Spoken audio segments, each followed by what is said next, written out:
Hello, welcome to Sterling Armory Sword Talk. This is episode 7,302, and this is our second one. This is the first time we're doing two sword talks in a week.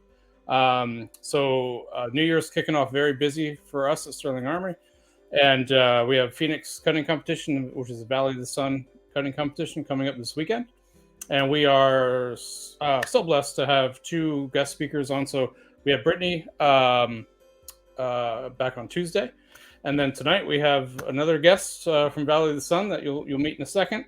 And excited to talk about sword cutting and HEMA, and we might dive into a little more than HEMA as well, just overall cutting. But let's bring on our usual team here. So real quick, you guys want to do a quick intro? Yeah, go ahead. Do we have like a dramatic pause there for Oh yeah, pause for effect. I am Coltronius the Great, aka Colton from Copperthorn Customs, sword maker, just nerd, shall we say. You can find me on Instagram, TikTok, Facebook under Copperthorn Customs, or the Sterling Armory Facebook or Instagram page. Yes. And Josh? And I'm Wispy Grizzlebeard, king of the Tropopkin Forest. You can find me at Warbear_Armory on Instagram, or Joshua Von Warbear on Facebook, if you're inclined to watch my weirdness or become digital friends with me. Yes. And you always forget your OnlyFans page, man. OnlyFans I've been barred from. Right. And I'm Chris. Content too hot. Yeah. I'm Chris. Again, as I said, you can find us all on Sterling Armory as well as their own individual pages. And so if you're new to the channel, we do a sword talk. I haven't drinking that much yet. And we cover. Well, when you get to episode 7,302. Yeah, you like that one, huh? Lots of counts. We're just making them up. Yeah, that's the way to do it. I think we're only on 21. I think. No idea. For all the tens of people watching the show, our sword talk covers everything sword related, and we've been on kind of a kick lately on a lot of HEMA topics, which most of our customers and most of what we do is HEMA related in some way. So it's been good, and we have a lot of tournaments coming up, and so you can find us again on Facebook, Instagram, all that, and we're basically just a bunch of nerds who like to drink a lot of drink and talk about swords. So, yeah, indeed. But today, again, we are excited to announce we have another special guest. So let's bring him on now. Fanfare! Yay! Yay! Phil Martin. Hi. Phil Martin. So we've, I'm sure you've heard the coin. So we've coined it Phil the Machine Martin. If you ever watch his cutting, you understand why. So. Cutting machine. Phil, if you want to give everybody, I'm sure knows who you are, but just a quick intro. Sure. I'm Phillip Martin. I'm the cutting instructor of the Phoenix Society. I compete in cutting tournaments, and I have a channel on YouTube called Aikidoka, where I review swords, cut with swords, and sometimes do instructional videos and things that I've learned about swords. If you want to see some really good cutting, watch this channel. So before we dive into some topics, real quick, again, if you're new to the channel, what we do is we grab a drink and we have a discussion. So before we start that, we're gonna do a round robin on what we're drinking. So I found it's already open. I had one bottle that was almost empty, so that's what's in my Combat Con cup, which I also found. And then I'll be slowly down on this through the rest of the time. Josh, what are you drinking? I am running low on booze. Huh? Did you have something this time, or did you forget? Yeah. I'm running low on Booza Mahal, so I'm grabbing whatever's in the fridge. It is a press blackberry hibiscus premium alcohol seltzer. That sounds like heartburn. I took in a sip of it and immediately regretted drinking this. I was like, I'd probably be better with like wild turkey or something. Yeah. It Colton? tastes like TV static. It's awful. Oh, I just have a mug of Mike's Hard Lemonade. So Nice. Yep. also heartburn for me. Good. Yeah. Yeah. So, I have a Mike's Hard Lemonade. yeah, Phil, what do you have? I have it's a vanilla coffee porter from Ooh, Four good. Peaks. Do you guys have like Kilt Lifter Scottish Ale out there in Clearwater? Yeah. Okay. I'm not sure about Utah, the but we have it here. Yeah, the brewery is just here in Tempe, not too far away. So Oh, nice. we have a lot of their specialty beers. So this is you can see that it's Cool Beans. Oh, nice. Nice. It's Cool a porter, Beans. vanilla coffee. Yeah, Cool Beans. really good. Is that only a distributor, or is that a brewery you can walk into? I haven't visited it yet, so I'm not sure. Okay. Might have to make a trip while we're there. Yeah, our hotel Yeah. next week, or this weekend, Josh, is near Tempe. So. Oh, nice. Yeah. Good. Yeah, I was trying to get one right on the river there, but that one was a little too expensive. So There's a river in Phoenix. Is it a river? A or is river it of fire. There's There are water. canals. Yeah, it's like a canal. It's an Canal. aquifer. I think you mean an aquifer. It's just Could be, underground. Yeah. So this weekend is Valley of the Sun, and then so Phil, I guess this is not the first year of this tournament, right? This is what you guys. No, we started it in 2019. Okay. And it was pretty small. We had maybe less than 10 people in each of the tournaments, but we had people from all over the country and from Canada, and it was a great time. So we immediately decided we want to do it again. And maybe 2-3 weeks before it was going to happen, COVID hit in 2020 because we pushed it back from January to March, and we realized we couldn't do it. So it's been on hiatus for 4 years. It doesn't feel like 4 years, but Jeez. Yeah, it's crazy, isn't it? Right. Yeah. When we went first time Combat Con started back up, everybody kept saying, "Oh, we saw you last year." It's like, wait, no, it's been 2 years since that. So, or actually almost 3, right? Been a bit of a time tunnel. Yeah. It feels Oh, like for it sure. has been. Yeah. I believe 2020 was like 18 years ago. You know, Yeah. I pretty much graduated Feels high like it. school and then went straight into lockdown with COVID, and now I'm old and gray and bald. So I wasn't sure, and I forgot to do this with Brittany, and I apologize, guys, on my team for doing this, but I wasn't sure, Phil, I think you met Josh at Combat Con. Maybe? Yeah, I saw him at the table. I don't know if we were introduced, but Okay. Yeah, we And then- didn't right. shake Yeah. the hands or anything like that. And then Colton wasn't able to make Combat Con, so this will be the first time you guys have met. But so Josh has been doing blades with me for quite a while, and is doing, his up in Utah now, leather and swords and daggers and everything. It's doing really well. And then Colton is the newest member of the team, but he's also the guy sneezes and gold comes out. So everything he makes is awesome. Yep. So we have well. a couple of pieces that we'll be bringing out as a vendor at Valley of the Sun. Very cool. From all three of us. So yeah, it should be good. Yeah.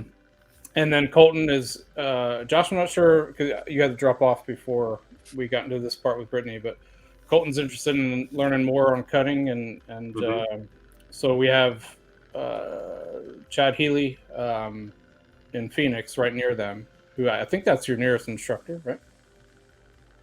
Yeah, Me? yeah, Jets. Yeah. Portland, right? Or right Yeah. I don't like to practice a lot. I like to just jump in and start doing things. I signed up for the cutting tournament this coming weekend in Phoenix. I signed up for the kids cutting competition. Guys.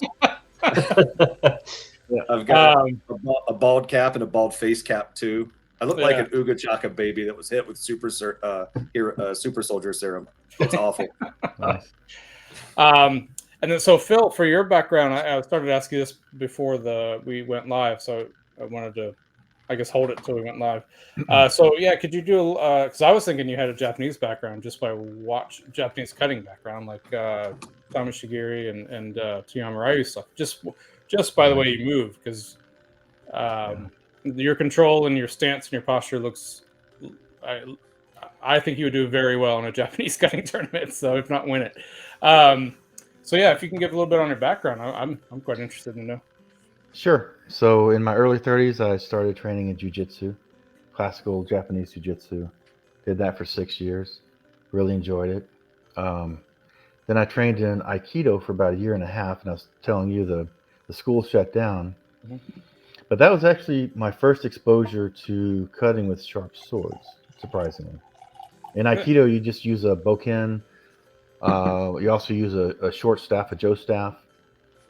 But our sensei felt that if all you did was swing around sticks, you wouldn't get a feel for the importance of edge alignment and proper Right. form. So twice a year, he would have us save up our milk jugs and water jugs Oh, and bring nice. them in. And he had a Hanwei practical katana, like the least expensive one, and it wasn't very sharp, but it cut milk jugs just fine. Yeah. So we did that one. He did it twice a year. So we did it once in the spring, and then the next time we did it, he's maybe a few months beforehand. He said, if you guys want to bring your own katana next time, you're welcome to. And everybody was, I think probably half the people went out and bought katanas Nice. to do that. And that's my first sharp sword that I used for cutting was the one I bought for that. And that really started I really caught the bug there. But like I said, the school shut down, but maybe 2 months before it shut down, he asked me to build a tatami cutting stand because he wanted to cut tatami rather than milk jugs. Right. And he had me go out and build the big elaborate one that James Williams, the Brigade. Yeah. I used his schematic for building it, and I was about 3/4 of the way done when my sensei closed his school. So Oh, so I was in an apartment at that time, and so I was building this thing with a hand saw and sandpaper. They didn't have a workshop or anything, and so a few months later, I moved from the apartment into the house I'm in now, and I finished the stand and just started cutting. And that was around the time that I started training then for a couple of years in Shaolin Kung Fu. You have a Okay. Chinese background. Yeah. In that school, they had one weekend seminar where they taught the Jian. Okay. So I bought a Hanwei practical Jian, and I think we cut and pressed it into cardboard boxes and stuff. Did you find a sharp one? Because those are hard to find. The one that has the black like fiberglass handle. Yeah. Those were hard to find. But we did find enough for people who wanted to buy one. So I still have it. Okay. I actually bought one later and tried it for cutting tatami. It's not quite sturdy enough for that. Yeah. Right. I'm sure you can still do stuff. I was able to cut, but after a few cuts, it bent because it's just not strong enough. But that's basically all the right. That's basically all the sort of formal training that I've had for using a sword. Okay. What brought you over? That was probably 2 years before I started training in HEMA. Okay. I was going to ask what brought you over to HEMA. Well, I knew about.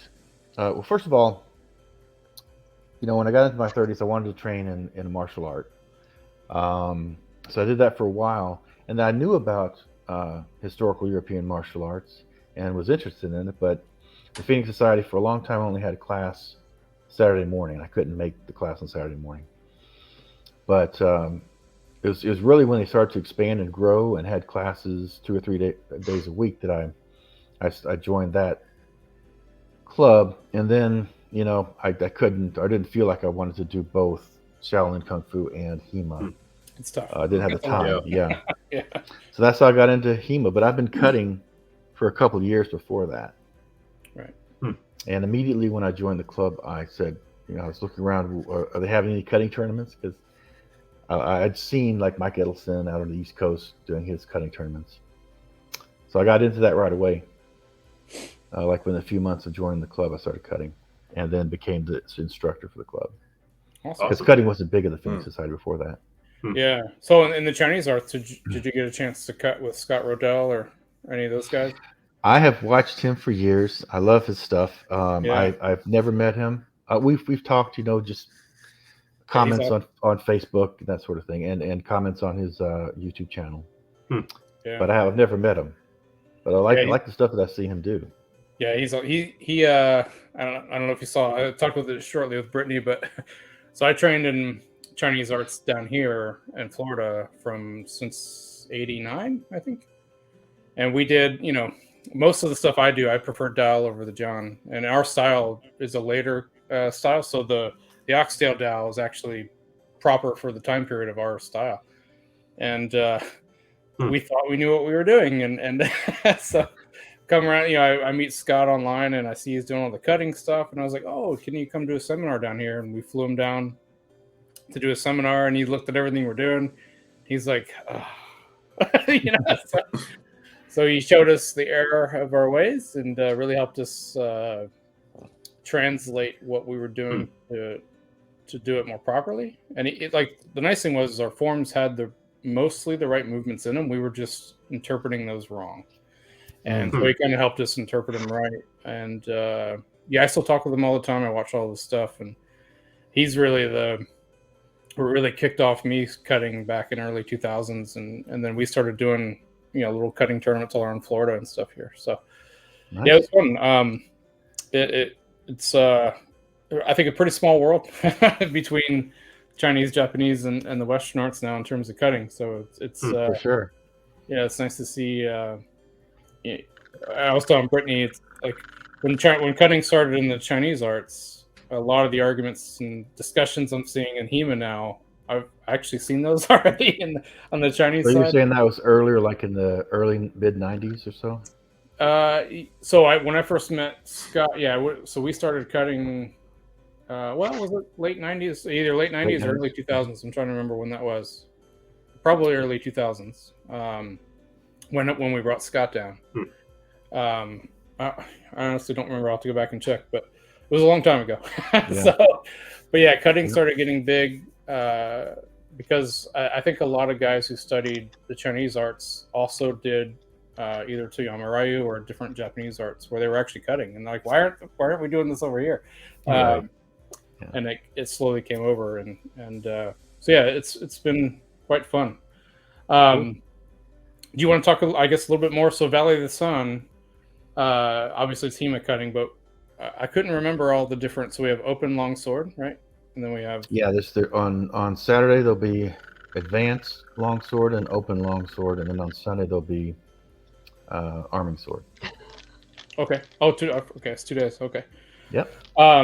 Any chance we can ever get Messer or Falchion into the mix? So the thing is, I think Brittany spoke to it a little bit too, and I think if there was something that we would be testing as far as something you do in HEMA with a messer, for example. I mean, there's a long treatise on using the messer, but the thing with messers and falchions is that they cut extremely well. So what are you testing? You go out there and show that you can cut with it. It's what would be the purpose of the tournament, I guess. Right. I do want to add another tournament. Actually, each year from 2019, we've talked about having like a saber tournament. Okay. I've also considered something like maybe a basket hilt. We're using English backsword or a Scottish broadsword. Something where you're testing, using something like a molinet, a wrist or elbow cut, and see if you can make it work on a tatami mat. That sort of thing, where you're testing the skill that you're supposed to be using when you're practicing that art. That would be very similar to like P-cuts with dowels in Chinese art, right? Sure. Have you seen my video where I cut with a rapier? I have, yeah. Yeah. I had zero interest in that. When I first joined the club, this was back in 2015, I went over to Richard Marston's house. He's the co-founder of the club. And I actually had asked him to assemble a group of people from the club so I could do some cutting in front of them, because I was about to go to the tournament and I'd never cut in front of anybody. And I wanted to know how I would react to people watching me cut. Yeah. And it was great, because the people like Chris Nelson and so forth in the Phoenix Society, they were awesome. You're heckling me, and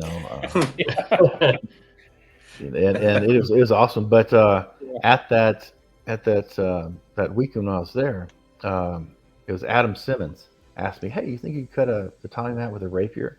I was like, I don't know. I didn't think so. But then fast forward 2 years, and the other co-founder of the club, John Patterson, asked me. I was cutting a mat with a parrying dagger, and he asked me, "Well, do you think you can cut with the rapiers?" I went ahead and tried it. And they cut well. Yeah, say, didn't you do a double with a rapier? I haven't done a double with a rapier, but Okay. I was doing essentially. I think you could. I was doing mostly shoulder Molyneux, bringing around and cutting, but I did do wrist Molyneux. People wanted to see that, so it can be done. Yeah. So I have to ask: is there a blade that you ever picked up that you couldn't cut with? Oh, sure. If it doesn't have a good edge geometry. I don't know if I believe you. No, I've you get a cheap, any sword, and if you get a thick secondary bevel, it's just a recipe for frustration, right? It's not going to go through. So I was talking with we had a video a couple sword talks ago with Matt Jensen. Yeah, I saw that. And he was like, I bet Phil can cut with a spoon. Yeah, that's Richard's joke too. Get a spatula or a soup ladle or something. So I guess, and this is some of the questions I'll ask are for myself, and then Colton and Josh, feel free to jump in, and some of these are for them as well. But I asked Brittany a little bit, but I was kind of curious on your thoughts on what do you think? What is the intent, I guess, of cutting in HEMA, and what would you say that would be? Well, it's I would say it's sort of what I was describing with the Aikido school. I mean, if you're just playing sword tag all the time, then it shouldn't be surprising that when you have a tournament, you have a bunch of people smacking each other with the flat of their blade. Right. So if you're going to deliver good cuts, you need to have good edge alignment. I guess the downside to that, and the reason that I don't competitively fence, I fence at a club quite a bit, but I don't fence competitively because I appreciate having hands that work. So my passion is cutting. My passion is cutting, and all these years later, the HEMA gloves are still just not up to the task. Even some of the big clamshell gloves. Yeah, I've been lucky. You fight enough, and you fight hard enough, and people hit hard enough, you'll find ways to break your thumb or get in past that protection. Huh. Yeah, I've been awful lucky so far because I have the sparring gloves, the split mitts. So the what do they call those? Not the solid clamshell, but the one that's split. Mm-hmm. And I've been hit hard, and luckily nothing's happened. Have you competed much in HEMA? Have you competed much? Yeah. Oh, competed wise, not in sparring. No. In fact, the first HEMA competition I did was Combat Con that cutting this year or last year. But I mean fencing. You're talking about using split gloves. Yeah. So when I fence here with the clubs here, and when I'm sparring, with different groups here, I use. In fact, you can't see them because the sword talk's blocking them, but they're right up top. Okay. Here. Yeah, I've been whacked really hard, and luckily, every time I get hit there, I'm like, whew, no broken fingers yet. So right. That's good. Yeah. Yeah. So I guess in terms of the sportify, desportify, I know Brittany and I talked about that when she was on. We talked about it a lot. I guess I was curious on your thoughts on that as well. I'm guessing they're probably close to ours, but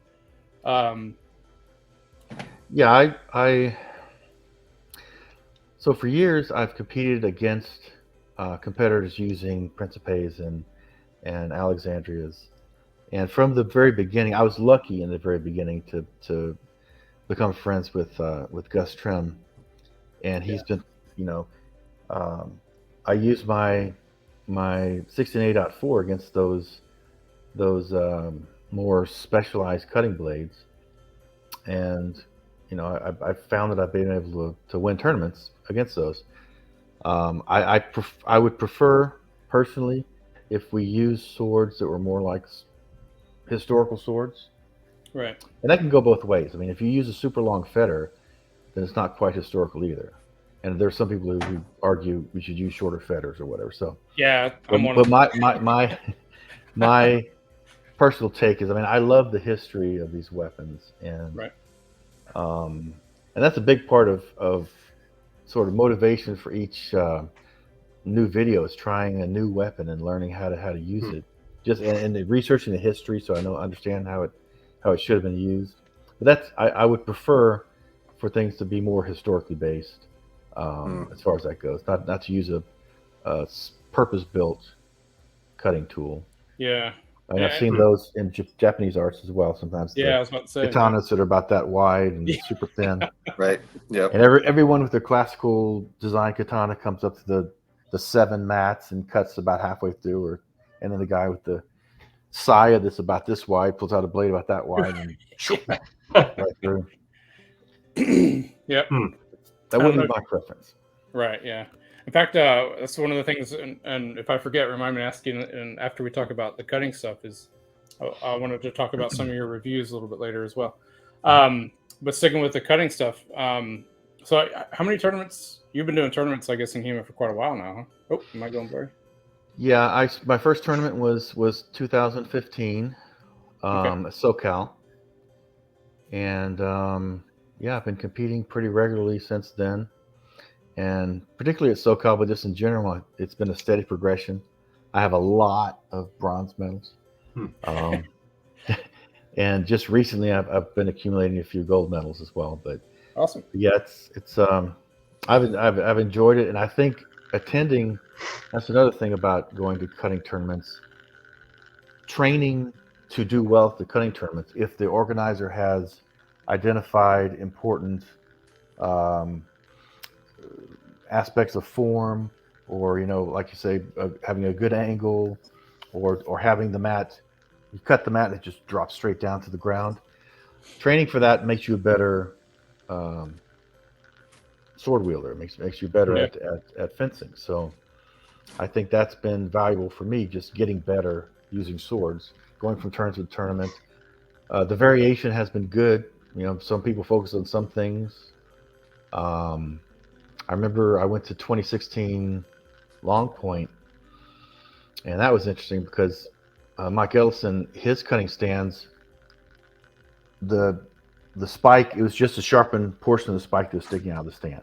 So nothing was really holding the mat up. It kept it from sliding from side to side, but it was only about that much of the spike sticking out of the stand. So you put it on there and just sort of held it still, but you still had to cut really cleanly to get through. Yeah, you just knock it off, right?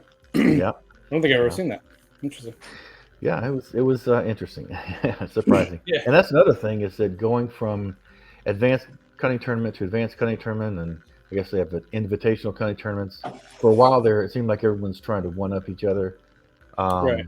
Yeah. In the 2017 Combat Con, now I watched your video with Brittany, and you guys are talking about the tatami robot, the robotic cutting stand that went around it. Yeah. Miles Cup, Disney engineer, could not get that thing to work in the 2017. Right. We would have had that feat there. I loved it at SoCal. It was dangerous as hell, because it was 70 pounds. It was 70 pounds, triangular with sharp steel edges, and it had no kill switch.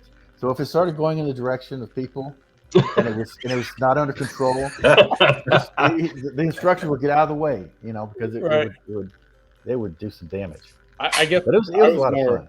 Yeah, I was more worried about people moving to cut and then tripping over their own feet trying to follow it, and then falling. I had no trouble with that, and people who watched, and me when I watched other people, it's interesting how you regulate your measure as you're moving. And then you step into measure to do the cut. It went really well. It was surprisingly not that difficult. So was that only advanced cutting? That was That was Yeah, that was advanced cutting. Awesome. But anyway, at SoCal, they couldn't get it to work. So RJ and Miles were sitting off in a corner trying to think up a devious feat for us to have to do. So they came up with the double or the parallel double cut. So a triple mat stand, put a mat on one end, mat on the other end, and do a double cut through both mats. Wow. So that was the first tournament where I'd seen anything like that. That's hard. Yeah. That's the first time I tried it. I did get it, just barely I was using a cold steel hand and a half at the time. Got it with that, man. Did you put your own edge on it? Of course, yeah. Okay. But those cold steel hand and a halves, if you get a good one, they can come pretty sharp out of the box. It's pretty much a flat bevel right down to the edge. I've not had any luck with those. Okay. Yeah. So I've cut with some bad ones. So it's the quality control on a cheap sword is, Yeah, actually, I got their cold steel, the new Messer, it looks like the Albion one. That one actually came. The blade is nice. Just the handle. I have one too. I haven't reviewed it yet, but I like it. Yeah. Yeah, my handle's loose on mine, so I have to tighten everything up. But other than that, it's nice. Just the nozzle or the whole thing? All the grip slats on each side. Oh gosh, okay. They came that way too. Yeah, mine's all tight. Everything's tight on it. So awesome. I got lucky, I guess. Again, very inexpensive sword, right? Right. Yeah. I don't know how they do it. Well, I do know how they do it, but so I guess in terms of HEMA cutting tournaments going forward, I guess from a personal point of view, do you foresee like a direction that you'd like them to go, or I know one thing is that every tournament's different, right? So is there any chance of getting any sort of consistency out there, or?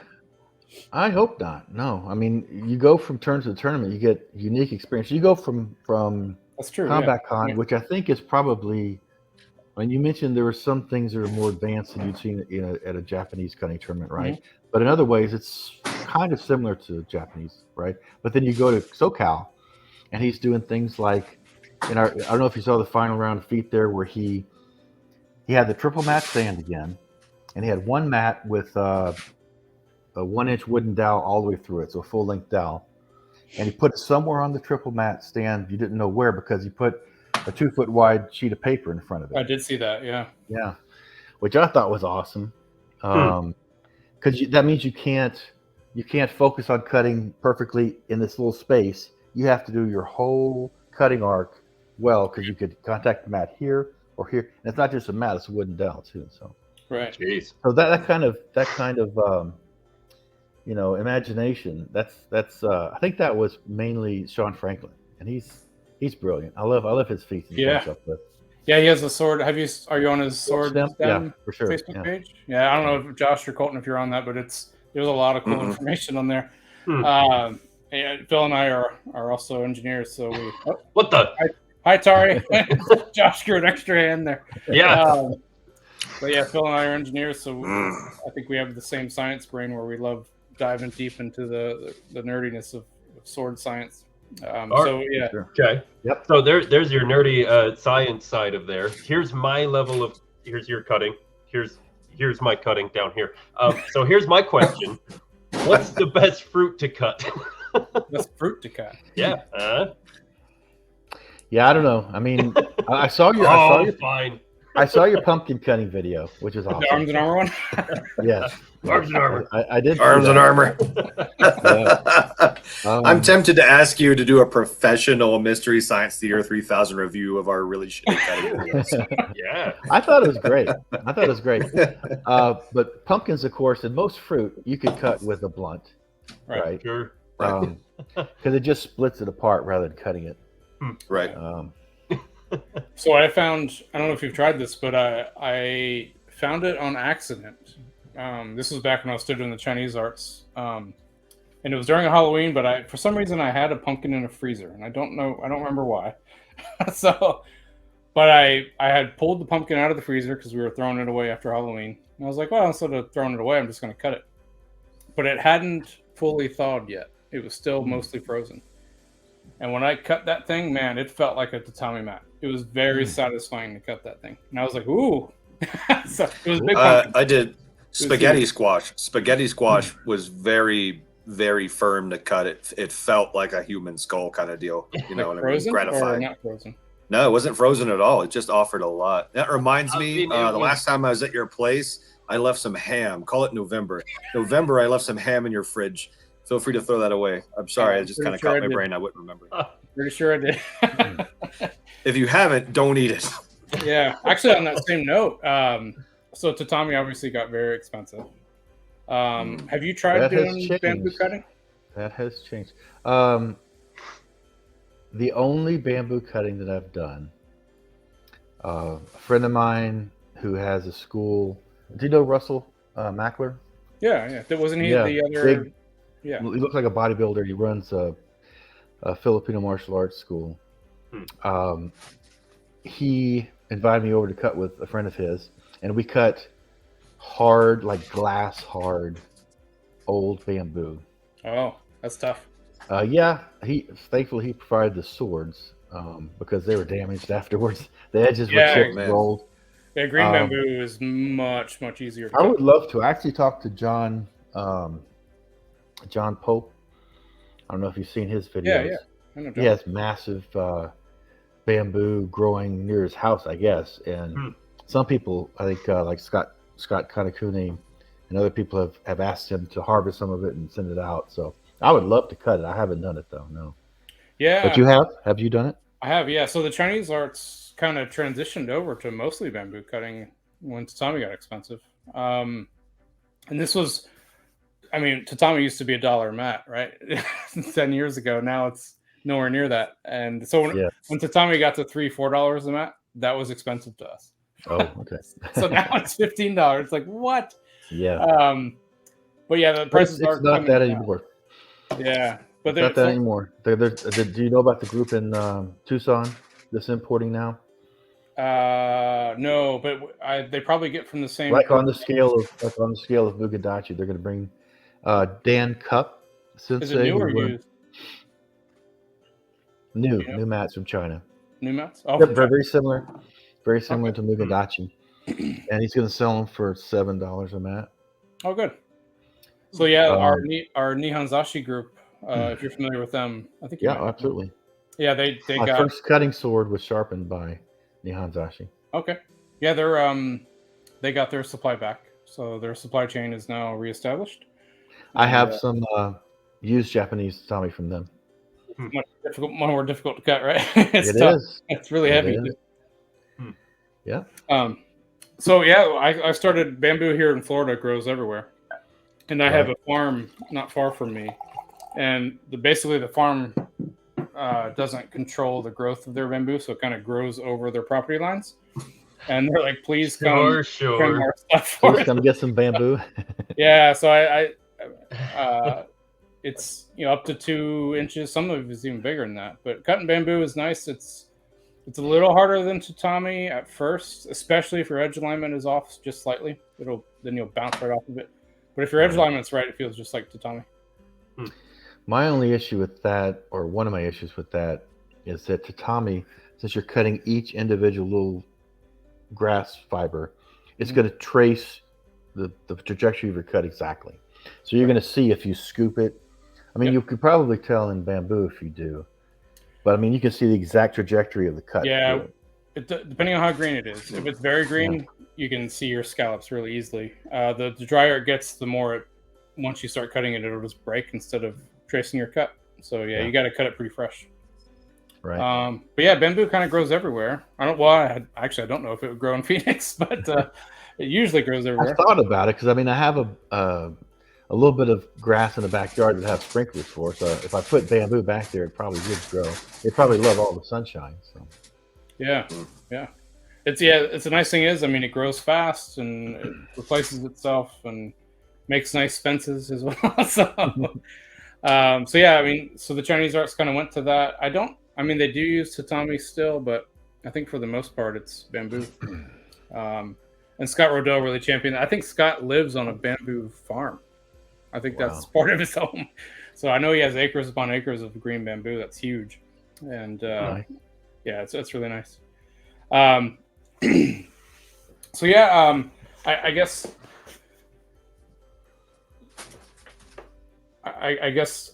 so I have so many questions going through my head right now, but do you think there's any are there any feats or any things that you wanted to do in tournaments and you're like, well, that would be too hard or something like that? Sure. One thing that I was thinking about doing possibly for this tournament and then realized it probably wasn't a good idea yet is a side sword cutting tournament. So I don't know if you've done any Bolognese side sword. Not, Yeah. So so like a Renaissance era. Yeah, not cut that and thrust sword. Right. Yeah, I've done older, but not that style. Yeah. So in Marazzo or Manciolino, you have false edge cuts from every direction, right? You can have a false edge coming in from here, rising from either side, right? Horizontal false edge. With a single hand sword, that can get dangerous. I mean, with two hands on your sword, in 1 year, I think it was 2019, I saw back-to-back tournaments where people tried a false edge cut with a sword in two hands and had it peel out of their hands and go flying. And both times they tried to catch it, and both times they caught the blade. And one of them was just a little scratch on their finger. The other guy, I don't know him personally, but he was wearing a glove over his hand for the rest of the tournament. This happened like on the first day. So he must have cut himself pretty deeply, I'm thinking. Jeez. But that's with the long sword, when you're holding it, with two hands. Yeah. One hand, I mean, I've seen someone, actually I saw someone at Gus's first cutting tournament in Washington. I went up to the All's Fair tournament. It was a LARP event, but then he and Tim Dufresne put on a rapier tournament and a cutting tournament, I think. They might have had longsword fencing too. But I watched a guy go up to Gus's booth, buy this brand new, I think it was Type 14 arming sword, probably $1,100, walk outside, do some nice, beautiful cuts with a true edge, and then you see him sink into the low stance with the false edge forward, and you're like, oh no, don't do it. And he went for the false edge cut, and the blade went flying. And there were ropes cordoning off the area, so it wasn't going to hit anyone. But the area was like a combination of grass and gravel. So this brand new sword, chink, chink, chink, chink, all through the rocks and got all scratched up. Yeah. So I would like to be able to test. I mean, if you've watched some of my cutting videos, I've cut with false edge cuts. Yeah. But I think it'll take a while before we could do that safely, or at least until I would feel safe having people do that. That definitely. So I noticed. So yeah, arming sword doesn't have a division that separates open from advanced yet, right? Correct. So that would be an advanced. I don't think I've seen that. No. Yeah, when they had it at SoCal, there was just one division in 2020, and the one at SoCal was any single hand weapon within HEMA. Really?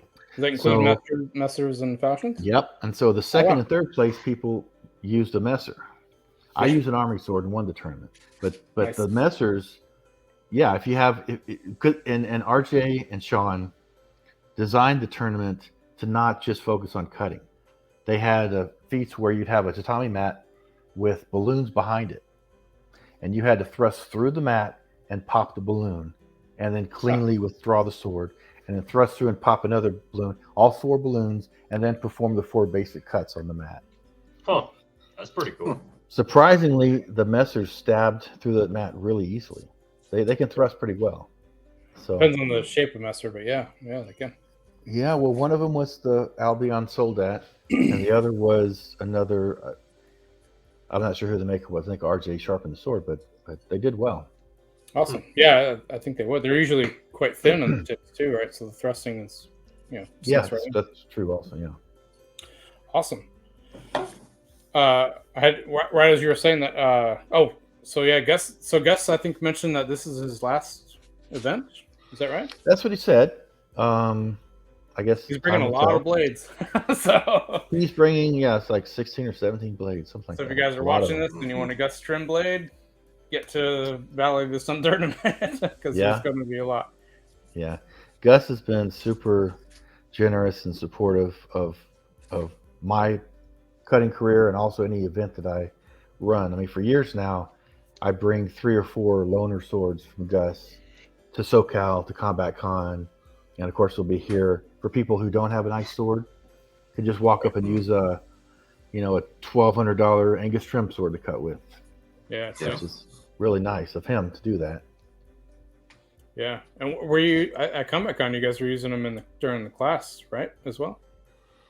Yeah. Oh, yeah. When I did the beginner cutting class, they were welcome to use the loaners as well. Is there any classes like that going on at Valley of the Sun?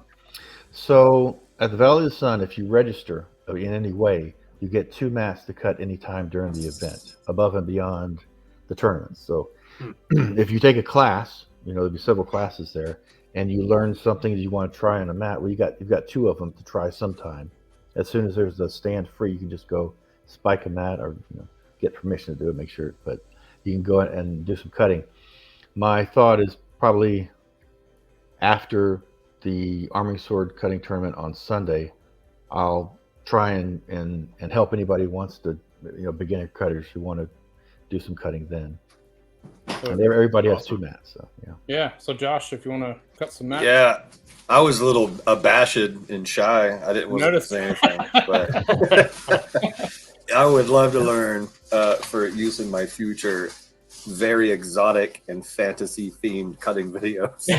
Awesome, excellent. Well, I don't do much jumping. Yeah. Oh, you saw it, huh? Yeah. I told you I watched it. I didn't know I was going to do much jumping either. It just kind of reached out. Yeah. I do rolling with weapons though, but not too jumping. Yeah. Oh yeah. Do you guys play Elden Ring at all? Oh, that's a good one. Yeah. Say what? Do you guys play Elden Ring?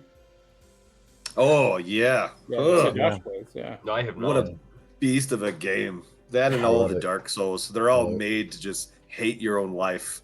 And I've never been so begrudging to hit continue on a video game. Really? It's just so, but it's fun. Yeah, it is fun. It's a steep learning curve. Yeah, I have you played playing for Honor?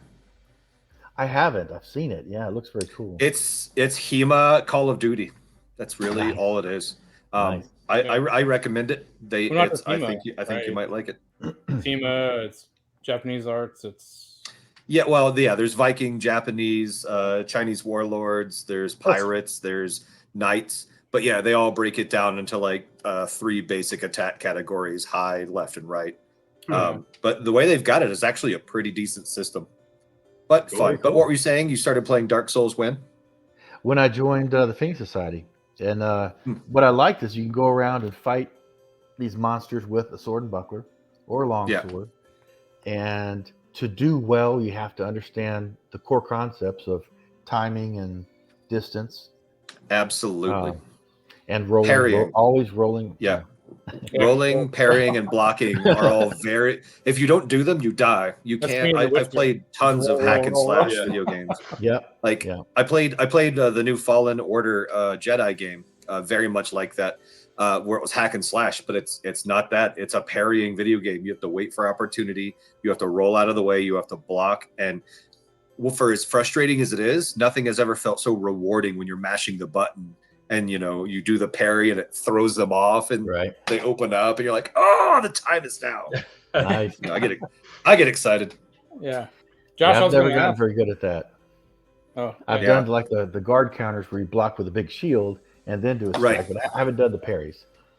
Yeah, there was an old game by Capcom, the same people that do Resident Evil, and it was called Onimusha, and it was Resident Evil in feudal Japan. And you were you're afraid of Resident Evil because you're facing off against zombies with bullets, which guns run out of ammo. But as a samurai, you've got a sword that doesn't require reloading. So you're not super afraid. You're just like, oh, I'm a samurai fighting zombies. But there is a mode where you select, it's like hard mode, where you can only kill every enemy that's in the game, whether it be the lowest enemy or the biggest. You can only kill him with a sidestep parry attack. So you have to be able to block him and parry exactly at the right time to get a killing blow. Otherwise, it has no effect. They get right back up and kill you. So fun game, super fun. Yeah, I was going to ask Josh, when we cut some mats with Chad just prior to Combat Con, did you get a chance to cut any mats? Because I know Colton said he hadn't. No. Okay. Cutting tatami. My first time cutting tatami was at your place, end of Thanksgiving. Okay. So not end of Thanksgiving. Sarasota Fair. That was kind of crappy tatami too. So I'm glad it wasn't just me. Okay, cool. So for a while, Phil, I was just going out to Party City and buying beach mats and just rolling them around dowels just to get enough thickness of because we couldn't find any. So it was rough for a while there. Yeah. Mm-hmm. So hopefully, we can get you. So I guess I'm registered, right? Because I'm competing. Josh is a vendor, though. I don't know if so. Maybe he can have my 2 mats. I told you I'm in the kids division. Yeah.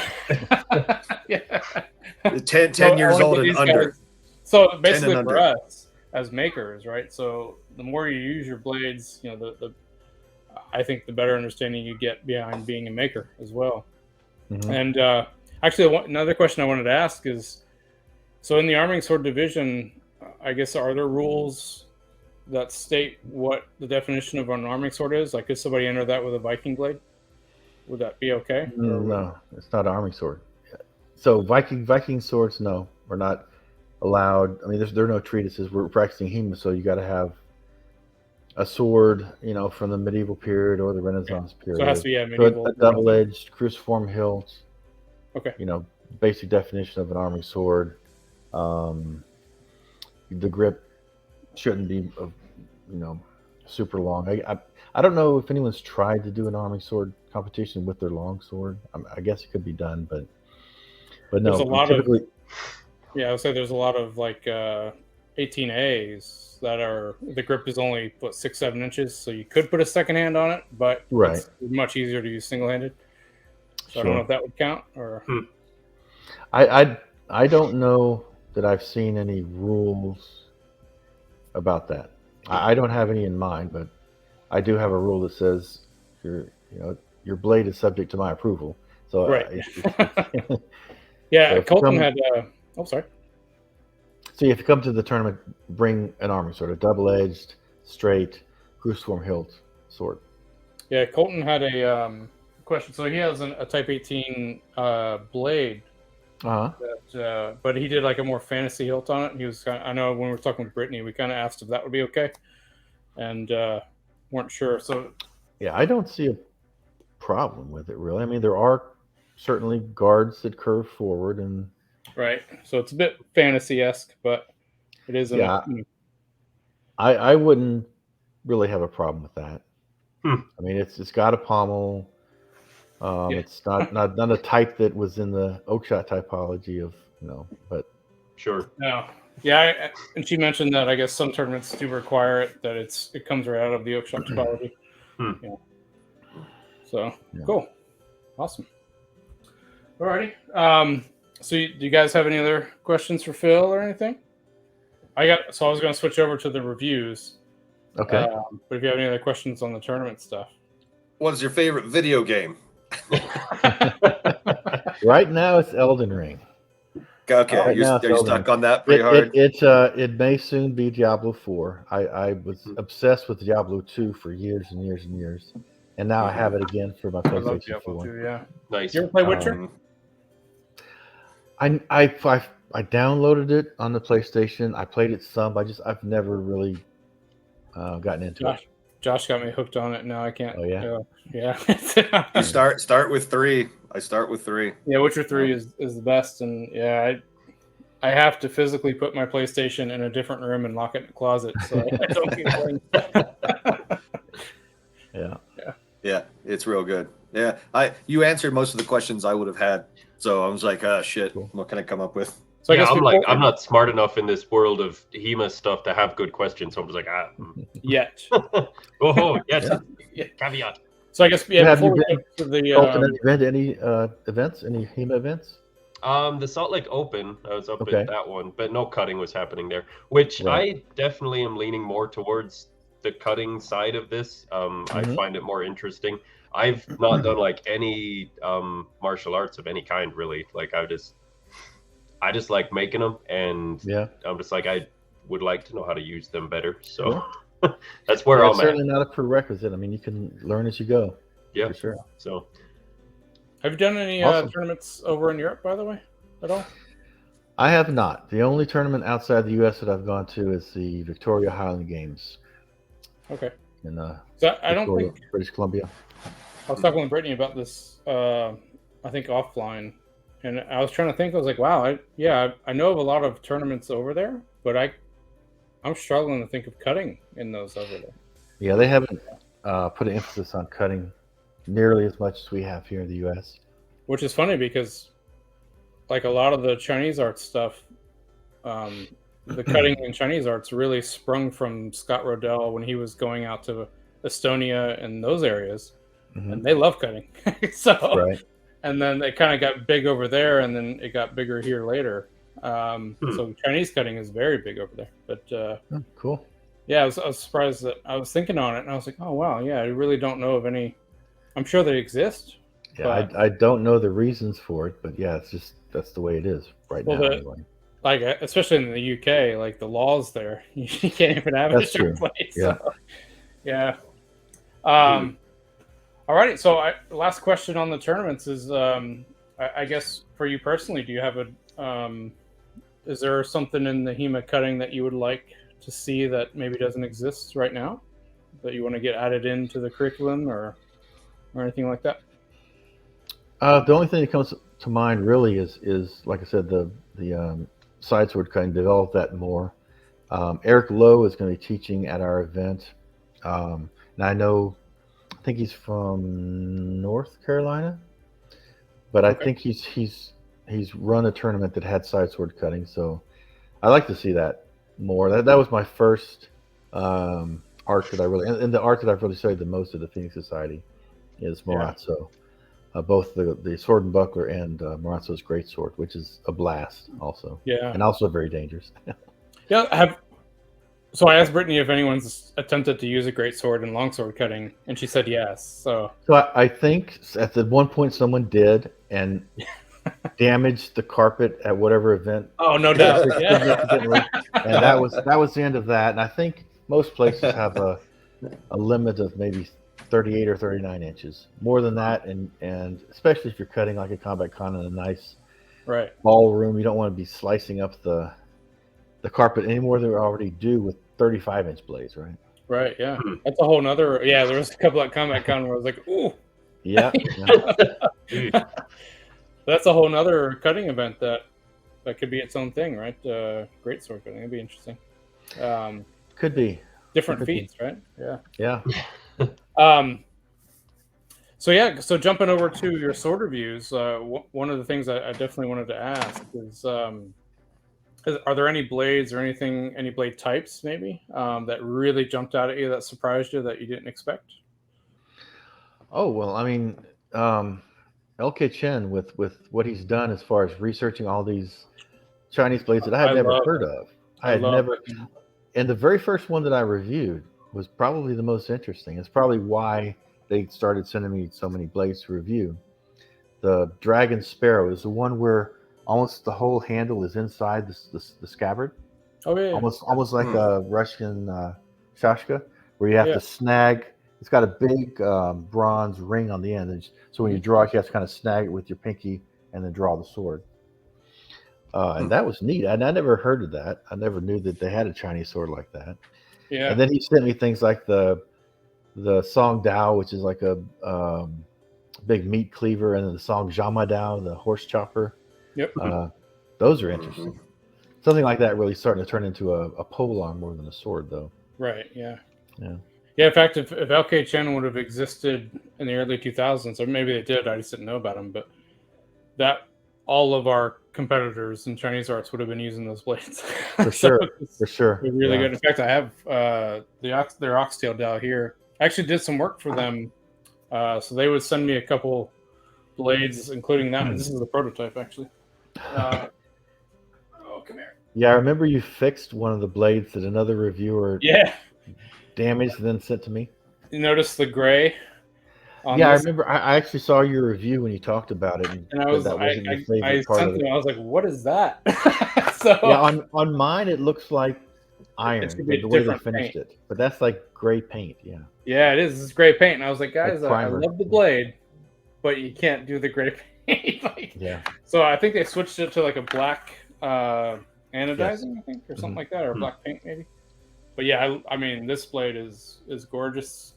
And I love the fact that they researched the history on it, and they kind of do for Chinese arts what a lot of Western companies like myself like doing for European arts. Yeah. And so it's that company's been awesome. So yeah. Sure. So sorry, I'm blanking on my brain's going like a mile a minute here, trying to think of all the questions I wanted to ask you. But so okay, Chen, are there any other like blade types that you just didn't expect?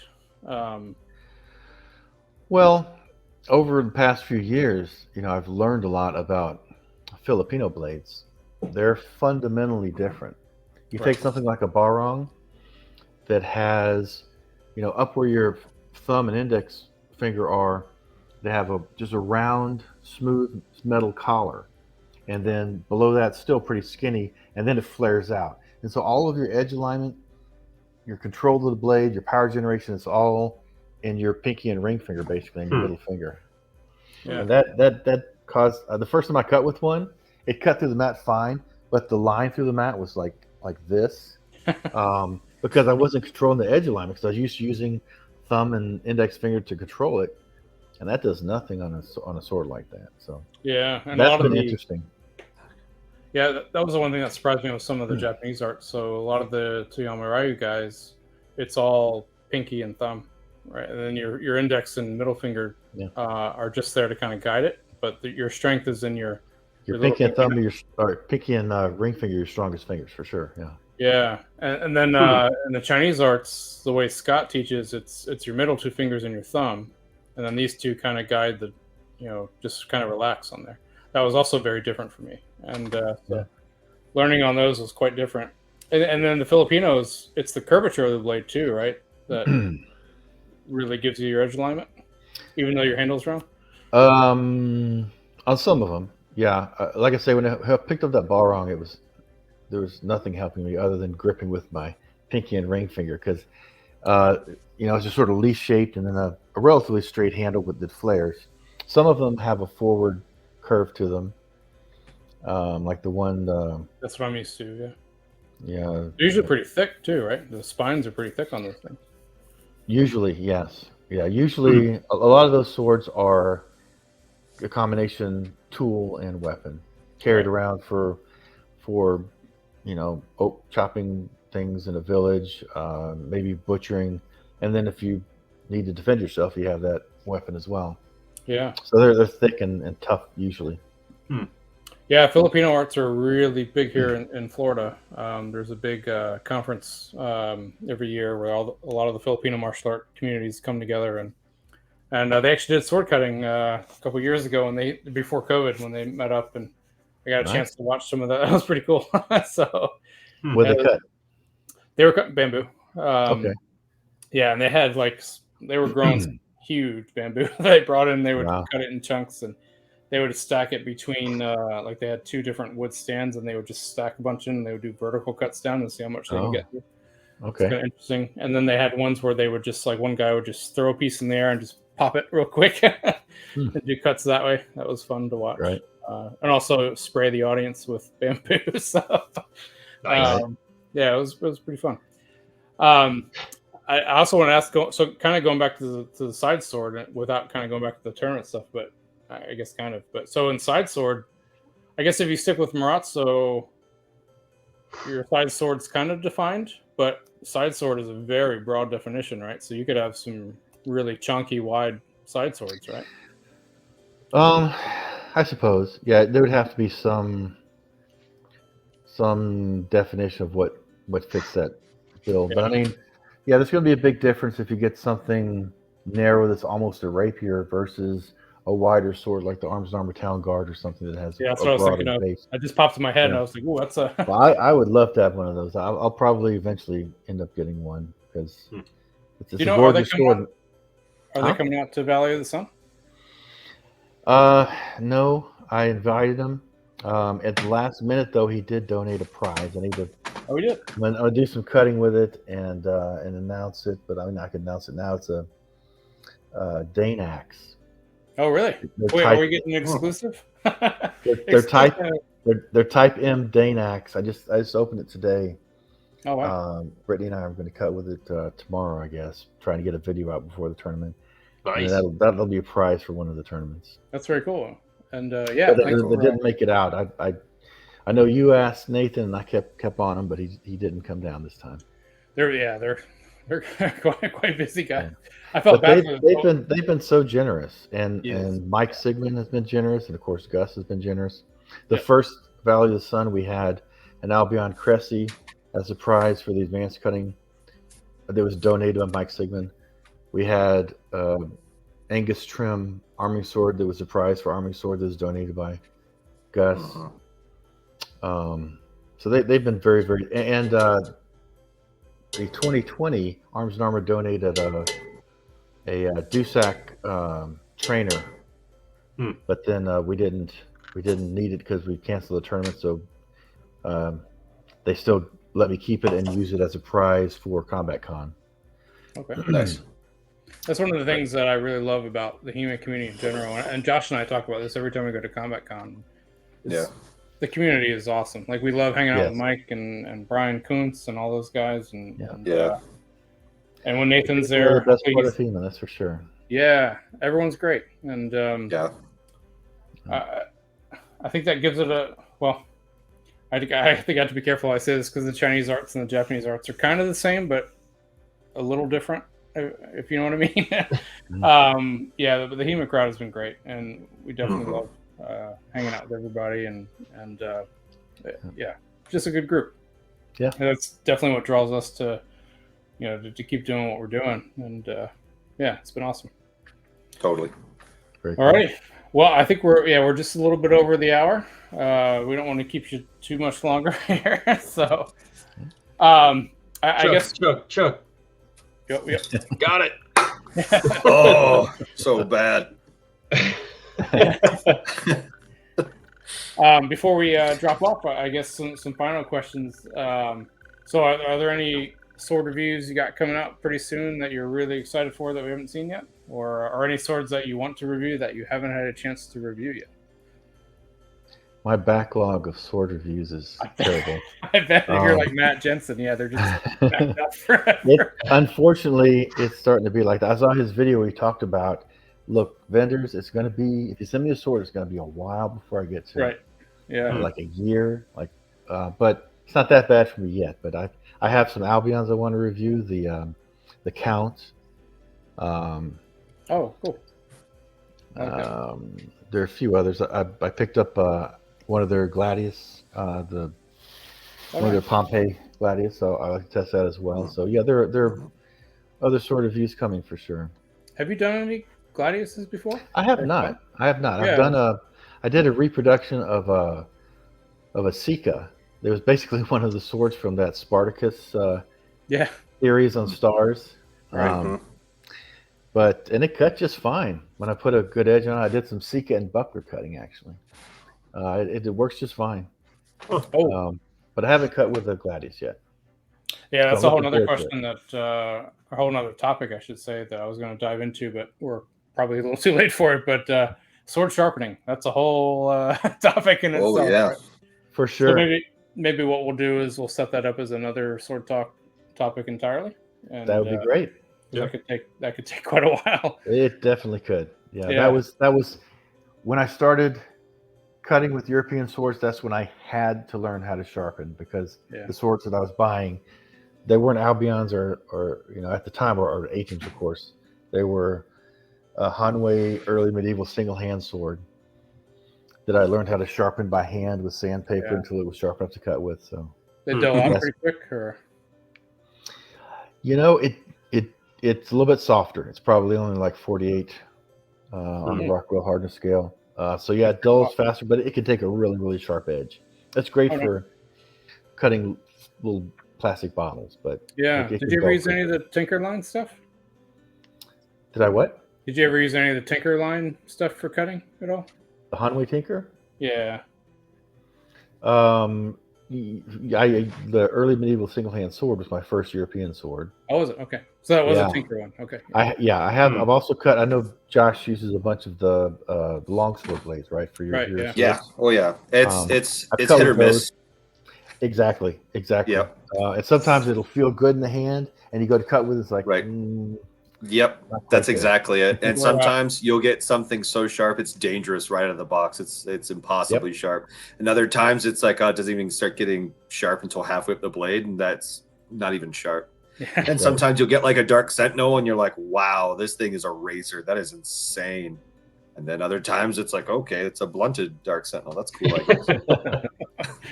We're slowly getting Josh to be making his own blades, though. I got so much. Yeah. It is awesome. There's so many things I have to do. My list is long of things. So, but yeah, well worth it. Yeah, cool, awesome. So yeah, we're excited for Valley of the Sun, and yeah, excited. For some reason, I was thinking it was a one-day event. I don't know why I thought that, but I thought it was one-day event too. It was Saturday, Sunday. Saturday, Sunday, 9 to 5 both days. So that's gonna be even better. So yeah, really excited for it. Cool. There's gonna be people coming from all over. Absolutely, yeah. So it's East gonna be Coast, cool. Midwest, Pacific Northwest. I'm really wondering what you're gonna throw at us for the advanced cutting. You'll see. He's not gonna tell you. Don't you try to get information. So, but I did practice. So John Knock was here, and we were practicing yesterday, and I did do the cut the thrust with a longsword. Well I don't know if that would ever happen, but I did do it twice. And I was like, I had that on video? I do, yeah. It's awesome. Good. It's not clean at all, but I got it. And I had to change how I was doing my initial cut, so I have to step with it and everything. I'm not used to doing that for an upward, a rising, Unterhau. I'm just not used to doing it that way. And but I got it. So I was like, I don't think he's gonna, but he has been doing it a lot lately, so maybe we will see that. So yeah, I'm excited to see. Knows. Yeah. So one question: Will it be live streamed as well? Kind of similar to Combat Con, or no? I don't believe we're planning to do a live stream, but the incredible videos that Matthew Roach made afterward, the videos that I know you shared them to your Facebook page.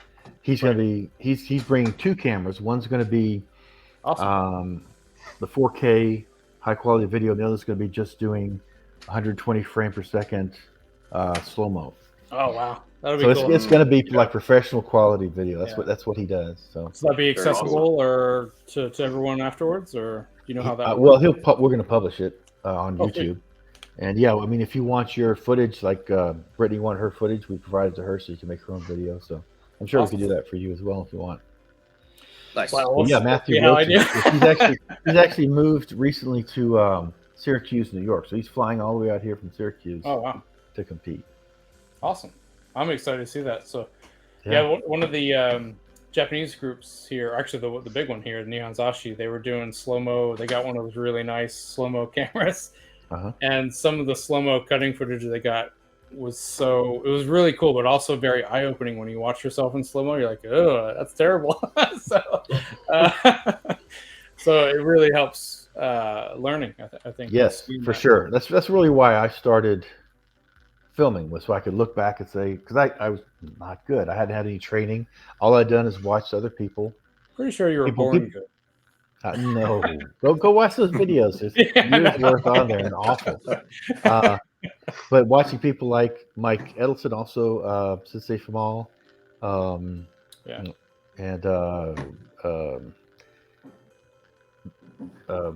Scott Rodell and other people, just to try to get better and better.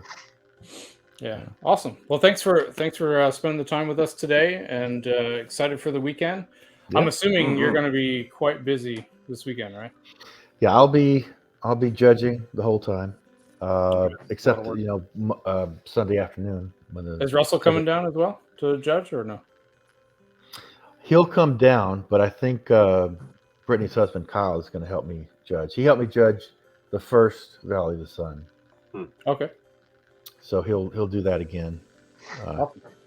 Yeah, I always have a cut quality judge, and that's typically me. And then I have a form judge, who's typically someone who teaches a martial art and is used to watching people's form and correcting their form.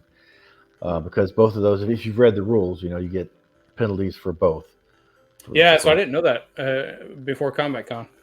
So I remember I came up to you and I was like, wait a minute, what's wrong? Yeah, and you did well. You did well. I also saw some of your points on edge angle not being as big a deal in HEMA as it is in Japanese martial arts. Right. And that's certainly the case. I don't think, I don't know, maybe some of the very early tournaments with Mike Ellison had that sort of judging, but Right. I mean, if you go from German style cutting that might have more shoulder to hip 45s, okay, but then if you go to Italian, Fiore, he does a fedente, right? Teeth to knees. So it's more like 70 degrees or whatever.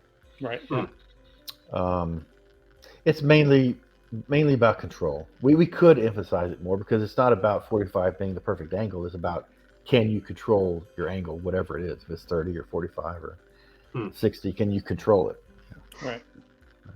Yeah, and in the like in the Japanese groups, I mean, that's their target, right? It's actually, what's funny is it's not 45, it's like 46 point something. It's like it's slightly higher than 45. Really?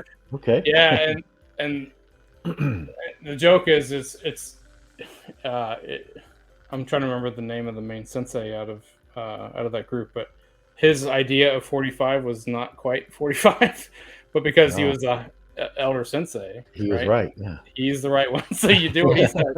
But yeah, I mean, they're so precise with what they do, and that's their focus. And I mean, the control that they show, right, really shows that. Yeah. So it's. Do you know Scott Kanekune? He goes by Scott Kane on Facebook. Oh, I don't know. He runs like used to run I think it was Tameshigiri group on Facebook, and anyway, he competes a lot. He used to live in New Mexico. He moved to Scottsdale a few years ago. Yeah, no, I'm not familiar with that. His cutting is super clean. And I've cut with him a few times. It's really impressive. Yeah, so I know the Toyama groups here in Florida, and then there's a group in Minneapolis where Matt Jensen is. And so our two groups know each other. That's how I know all those groups, which is pretty neat. So yeah, I mean, just a slightly different world, right? But it's cool to see.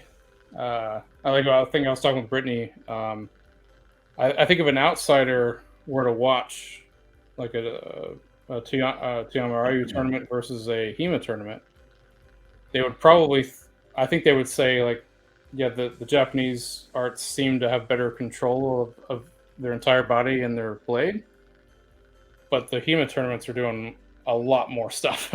So, you know, it depends on who the competitors are too. Yeah, but in general, because we're not necessarily focusing or telling people, okay, you're at 48 now, you need to come back down to 46.5. Right. We don't focus on that, so it probably doesn't look that way. Yeah, I mean, and so many different, that's the tricky part with HEMA, right? Is if someone's studying Fiore and someone's studying any of the German styles, they're entirely different. So that's right. We're all competing in the same tournament, so it makes it very tough. And not to mention, the variety of swords available to you is all over the place. So, yeah, it makes it. And it's really cool sometimes when you can see that influence in the person's cutting. I don't know if you know Josh Gilbrecht. Yeah. I work on Facebook, but I don't know. His cutting, he does these fluid movements that are so beautiful, and you can see his saber influence when he's cutting with those. Just very, and if it's long sword or single hand sword, very flowing cuts, which might look very different, for example, to the way that I cut. Much less movement, for example. Actually, I apologize, we keep going longer, but that was one of the questions I had and I forgot to ask. Is I haven't seen, because saber fencing is very popular right now, especially over in Europe. But I haven't seen any saber cutting tournaments. Is that a thing?